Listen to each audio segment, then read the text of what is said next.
నిన్న ఆయన మాట్లాడుతూ ఉంటాడు, ఫిషింగ్ హార్బర్ నేను కట్టా. ఏది అయితే ఇప్పుడు ఇక్కడ మంత్రి గారు చెప్పినట్లుగా అయితే ఇప్పుడు దాకా ఎందుకు నిరుపయోగంలో ఉంది? దానికి తోడు అక్కడ జట్టీలు మిగతా కాకినాడ, విశాఖపట్నం, మచిలీపట్నం చిన్న ఫిషింగ్ హార్బర్లు ఇప్పుడు రన్నింగ్లో ఉన్నాయి. ఇప్పుడు కట్టినటువంటివి ఒక్కటి కూడా మీరు పూర్తి చేయలే.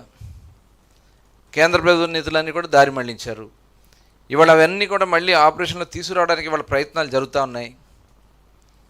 రేపు భవిష్యత్తు 30-40 సంవత్సరాలు వచ్చే బోట్లని భవిష్యత్తు దృష్టిలో పెట్టుకుని జట్టీలు కట్టడం జరిగింది.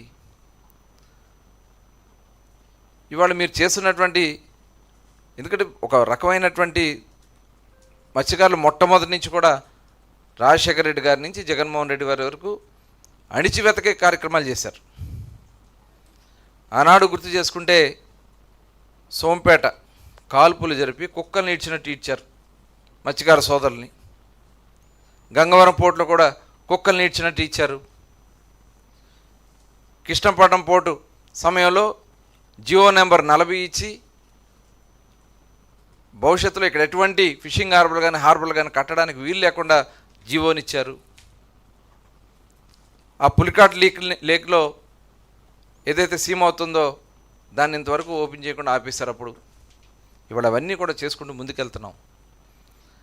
అదే కాకుండా మొట్టమొదట 50 సంవత్సరాలకి పెన్షన్ ఇవాళ తెలుగుదేశం టైంలో చంద్రబాబు నాయుడు గారు మత్స్యకార సోదరులకు ఇచ్చింది 50 సంవత్సరాల పెన్షన్. కానీ అలాగే బ్యాన్ పీరియడ్ డబ్బులు ఏదైతే 2 సంవత్సరాలు వేట నిషేధ సమయం ఉంటుందో ఏప్రిల్ 15 నుంచి జూన్ 15 వరకు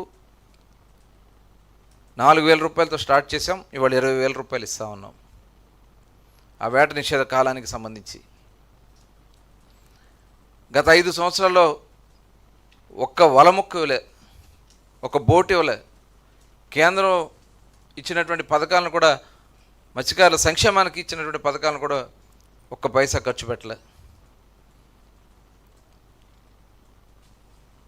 గతంలో 90% సబ్సిడీతో ఆ రోజు వలలు ఇచ్చాం, బోట్లు ఇచ్చాం, ఐస్ బాక్సులు ఇచ్చాం, వెహికల్స్ ఇచ్చాం, 4 వీలర్ వెహికల్స్ ఇచ్చాం, రేఫర్ బాక్సెస్ ఇచ్చాం. కానీ ఒక్కటి కూడా ఈ 5 సంవత్సరాలు ఇవ్వకుండా ఫిష్ ఆంధ్ర అని చెప్పి డబ్బులు డైవర్ట్ చేసుకుని ఎందుకు పనికి రాకుండా చేసినటువంటి వ్యక్తి జగన్మోహన్ రెడ్డి గారు. ఇవాళ మీరు మాట్లాడుతూ ఉన్నారు మత్స్యకారుల సంక్షేమం గురించి, లేకపోతే నేను వస్తే ఏదో చేసేస్తానని చెప్పి మాట్లాడుతూ ఉన్నారు. ఇది నిజంగా చాలా దురదృష్టకరం.